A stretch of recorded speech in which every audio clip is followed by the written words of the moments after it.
भाई इंदौर के राजा रघुवंशी और सोनम रघुवंशी की कहानी किसी से छुपी नहीं है। इंदौर का कपल जो मेघालय में जाकर मिस हो गया था और अभी ये खबर आ रही है कि उनका राजा रघुवंशी की जो हत्या है वो उनकी पत्नी सोनम ने ही कराई थी। तो इसके बारे में ज़्यादा डिटेल बात करने की ज़रूरत नहीं है क्योंकि ये सभी को पता है ये घटना। और जब ये घटनाएं आ रही थी टीवी में, जब न्यूज़ चल रहा था, हम पेपर पढ़ रहे थे, तो कहीं ना कहीं मन में ऐसा आया कहीं लड़की ने ही तो नहीं करवाया है। ध्यान देने वाली बात यह है कि ये बात सच भी निकली और अब लोगों की ये सोच बन चुकी है क्योंकि हर जगह यही घटनाएं सुनने में आ रही हैं और यही इसी प्रकार के केस आ रहे हैं। तो लड़कियों, कहाँ जा रहे हो आप, क्या कर रहे हो, देश और समाज को कहाँ ले जा रहे हो आप, ये समाज या आपका परिवार आगे कैसे बढ़ेगा आप इस तरह की हरकतें करोगे। और पेरेंट्स को भी बहुत समझने की ज़रूरत है। बेटी बचाओ बेटी पढ़ाओ का गीत तो आपने बहुत गा लिया, लेकिन बेटी को अच्छे संस्कार भी दीजिए। मुझे तो आश्चर्य इस बात का होता है कि इतना ज़्यादा इन लोग हद पार कर दिए हैं। अगर कोई क्रिमिनल भी है, कोई गुंडा बदमाश भी है ना, तो वो तभी आपके ऊपर हमला करेगा, कहीं ना कहीं उसकी आपसे कोई दुश्मनी होगी या आपने उसका कुछ तो भी आपने ऐसा कुछ किया होगा जो उसे अच्छा नहीं लगा होगा।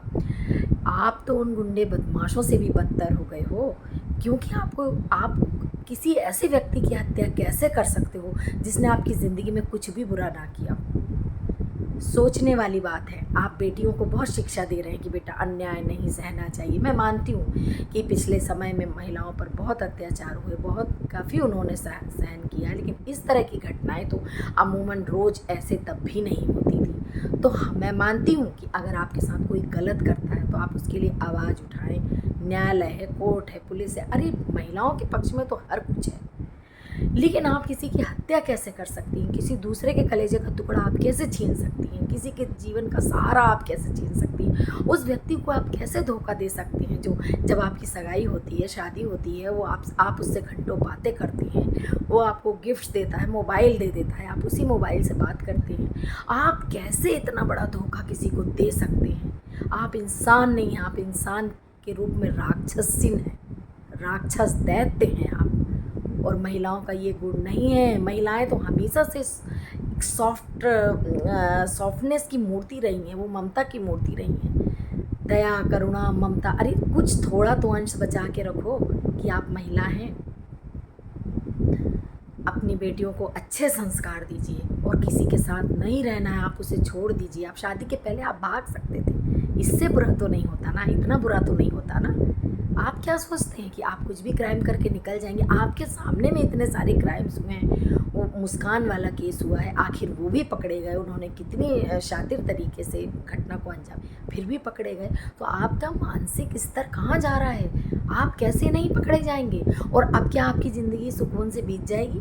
अब आप जेल की हवा खाएंगे, आप पूरे दुनिया में आपकी बदनामी हो चुकी है। आप किसी एक व्यक्ति की जान लेके आप चैन की नींद कैसे सो सकते हैं। आपकी अंतरात्मा कैसे आपको गवाही देगी। मैं सोच सोच कर हैरान हूँ दोस्तों।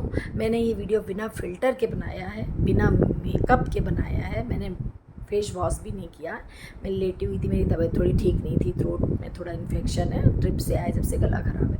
मैं लेटी हुई थी, मेरे को लेटे लेटे भी मैं जब से मैंने ये न्यूज़ सुनी है कि लड़की ने ही हत्या कराई है, मेरे दिमाग मेरा अनकॉन्शियस हो गया है। मैं सोई भी थी तो मेरे मन में वही विचार चल रहे थे और अचानक उठकर मैंने जब इतना कुछ बोला तो मेरे अंदर का गुबार बाहर निकला और मुझे ऐसा लगा कि मैं कुछ ऐसे पेरेंट्स को, कुछ ऐसी लड़कियों को कुछ कह पाऊँ, कुछ तो थोड़ी सी बात मेरी अगर उनके अंदर जाए। बात कड़वी है तो लगे, 16 आने लगे, लेकिन बेटियों के पेरेंट्स को बहुत समझने की ज़रूरत है, अच्छे संस्कार देने की ज़रूरत है। अति महत्वाकांक्षी, अति स्वतंत्रता, अति हर चीज़ की वर्जित है, ये आप समझ लीजिए। इसलिए आपको रोकना होगा, आपको चेक करना होगा, आपको भांपना होगा, अपनी बेटियों पे ध्यान देना होगा। किसी के घर का चिराग इस तरह से ना बुझाएं। नमस्कार।